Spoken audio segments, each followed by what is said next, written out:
A very warm welcome to all our viewers and welcome to a new edition of Africa Today, our program bringing you all the latest news and events happening all around the African continent. And starting straight away with some of the news making the headlines, the African Union said it is following up closely on all the developments in Ukraine and is disturbed by reports that African citizens on the Ukrainian side of the border are being refused the right to cross safely. Africans are among the influx of refugees crossing Ukraine's borders to flee the Russian invasion of the country. We have more details in this report. The current chair of the African Union and President of the Republic of Senegal, Macky Sall, and the chairperson of the African Union Commission, Moussa Faki Mohamed, are reportedly following closely the developments in Ukraine. The APO Group, a media relations consulting firm in Africa and the Middle East, said the AU officials are particularly disturbed by reports that African citizens on the Ukrainian side of the border are being refused the right to cross the border to safety. The APO said the two AU chairpersons recall that all people have the right to cross international borders during conflict and as such should enjoy the same rights to cross to safety from the conflict in Ukraine, notwithstanding their nationality or racial identity. They said reports that Africans are singled out for unacceptable dissimilar treatment would be shockingly racist and in breach of international law. In this regard, the APO said the chairpersons urged all countries to respect international law and show the same empathy and support to all people fleeing war notwithstanding their racial identity. It said the chairpersons commend the efforts by African Union member state countries and their embassies in neighboring countries to receive and orientate African citizens and their families trying to cross the border from Ukraine to safety.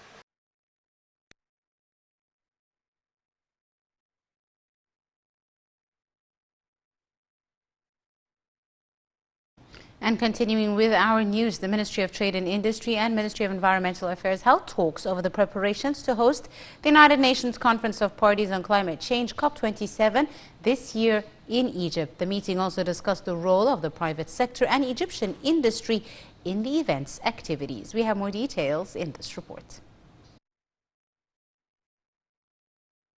A meeting of the Ministries of Trade and Industry and Environment was held to coordinate the participation of the industry sector in the COP27 that is due to be held in Egypt later this year. Officials said that the meeting tackled a number of ideas related to the participation of Egyptian industries in this important international event, especially green and environmentally friendly industries. The meeting between Naveen Gama and Yasmin Fuad focused on preparations for hosting the United Nations Conference of Parties on Climate Change, COP27, this year, and the role of the private sector and the Egyptian industry in the summit's activities. Gama said that the meeting tackled a number of ideas related to the participation of the Egyptian industries in this important event. She said the ministry is developing a set of initiatives and projects to reduce carbon emissions, expand the use of clean energy in vehicles, and use modern technologies in production, which includes the development of projects to transfer environmentally friendly technology in the Mediterranean region. This is in addition to a project to use solar heaters in industrial heating operations, a project to establish solar cell systems, and a project to raise the efficiency of entrepreneurs in the field of green industries in cooperation with various international bodies. For her part, Yasmin Fuad stressed that the COP27 represents an opportunity to show Egypt in a distinct way through the exhibition that will be held in the Green Zone and include environmentally friendly technologies from Egyptian industries. Fuad said, quote, "We can also invite countries of the world through it to establish international partnerships. An example of this is energy-intensive industries and how they have turned into environment-friendly industries through real success stories to encourage Egyptian industries and show the world the extent of Egyptian capabilities and that we can create partnerships for cooperation with African countries." End quote. Welcome back. We're now delighted to be joined over the telephone by Dr. Sayed Nasr, the climate change expert. Dr. Sayed, a very good afternoon to you, sir. Good afternoon. Hello, doctor. Are you with us on the line? Yes, I am with you. Good afternoon. Dr. Sayed? Good afternoon, Yes. doctor. Yeah. I'm hearing you. Right. Apologies. We do seem to be having a technical difficulty with the phone lines. Let's continue with more news. And the Egypt-Sudan electricity interconnection is set to become a corridor for energy transmission to Africa and Europe. Egyptian officials say it is expected the line will be operating at its full capacity by October 2022 with a capacity of 300 megawatts. We have the details. The Egyptian Electricity Transmission Company, headed by engineer Sabah Mashali, said it began developing and raising the capacity of the first phase of the electrical interconnection line between Egypt and Sudan from 80 megawatts to 300 megawatts at a cost of £453 million. The developing works are reportedly conducted through the use of the latest devices and modern technologies that enable the service to reach Sudan with the highest quality. Spokesperson for the Egyptian Ministry of Electricity and Renewable Energy, Ayman Hamza, confirmed that the Egyptian Electricity Transmission Company is currently installing electrical missions to raise the capacity of the electric interconnection line between Egypt and Sudan.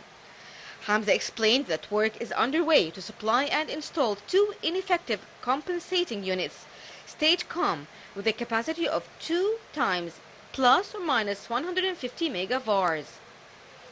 He further said that the value of the total contract is about 453 million Egyptian pounds to be funded by the strategic projects of the Ministry of Electricity and Renewable Energy. It is expected that the line will be operating at its full capacity in October 2022 with a capacity of 300 megawatts. Hamza said that the electrical interconnection line between Egypt and Sudan is the starting point for the electrical linkage between Egypt and Africa, pointing out that this line will in further be a corridor for the transmission of electricity from Africa to Europe after operating the electrical interconnection line between Egypt, Greece and Cyprus. Hamza also said that Egypt is close to reaching the global network reserve rate, which is estimated at 25% of the generated energy, pointing out that Egypt has a daily network reserve of 15,000 megawatts, which allows it to expand electrical interconnection projects with all countries of the world.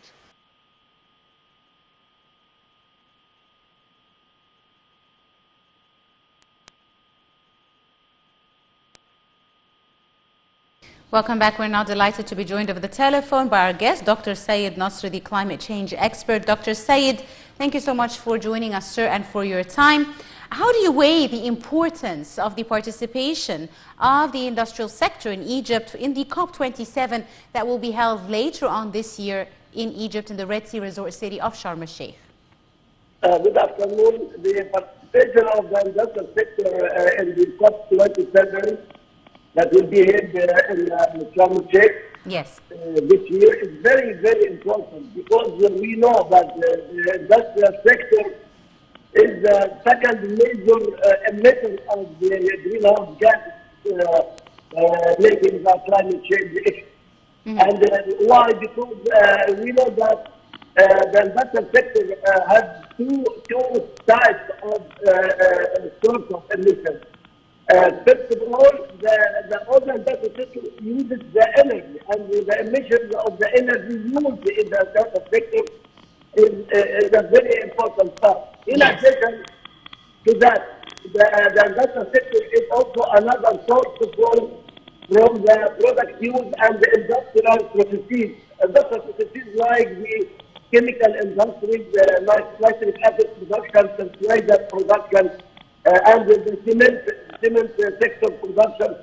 All these types, adding the industrial processes emissions and the emissions from the used energy in the industrial sector, make it the second source of emissions in Egypt and in any country, more or less the industrial country. Indeed, Dr. Sayed. Now, how do you see the participation of the private sector in this event serving objectives of the COP27, as of course this conference is seen as an opportunity to promote environmentally friendly industries developing not just in Egypt or in Africa, but the whole world? The cooperation of the private sector with the public sector is very important. Also, the private sector itself has the main technologies used in the development. We know that the car industry, the cement industry, all the types of the industrial products are based on the private sector and the private companies. Yes. That's why there is an importance of sharing the private sector with the public sector, and also giving incentives to the private sector to promote its use for the environmentally friendly technologies, and I mean clean technologies and low carbon emission technologies. Yes. That's why it's very important to make the participation of the private sector in the green pavilion and also in the blue pavilion that will be held in Sharm el-Sheikh during COP27. It's very important in order to promote also the cooperation between the Egyptian and private sector companies with the African ones. Specifically, now Egypt is heading the COMESA, yes, the Common Market for Eastern and Southern Africa. And this, indeed, Doctor, was my following question. How do you see, do you see industrial and economic integration in Africa promoting investment between the various COMESA members, especially under the leadership of Egypt at the current stage? In order to promote the cooperation between Egypt and the COMESA countries, it's very important to also to promote the importance of participation of the Egyptian industries and the new environmentally friendly technologies that can be shown easily in the green pavilion and the blue pavilion in the COP27 to show and to promote this for the African countries, particularly the COMESA countries. Yes, absolutely. In order to promote the trade, the industrial product trading among these countries. Indeed. Now, Doctor, inviting countries from all over the world to establish international partnerships in the field of clean energy is also being discussed as an opportunity that will arise out of the COP27 that will be held later on this year in Egypt. How attractive is this field of investment in Egypt?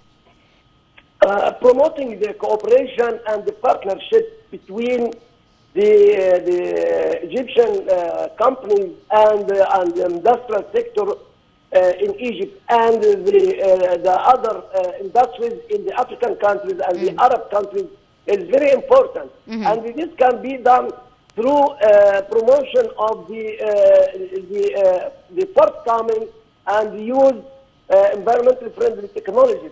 And this can be cleared through the partnership with these analogous companies in the different countries and in the African and COMESA countries, and in addition also to the Arab countries.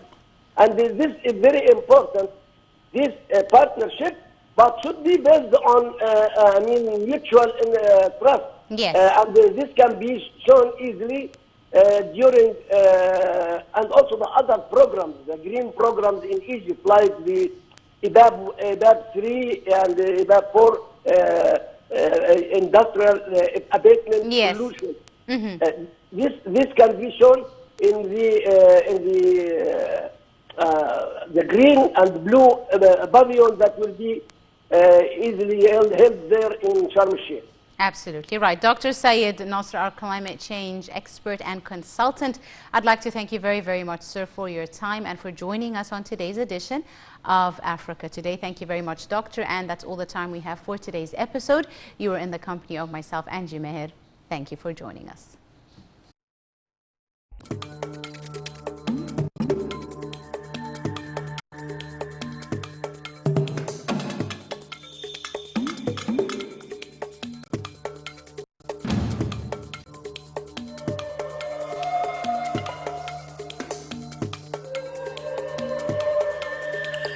you.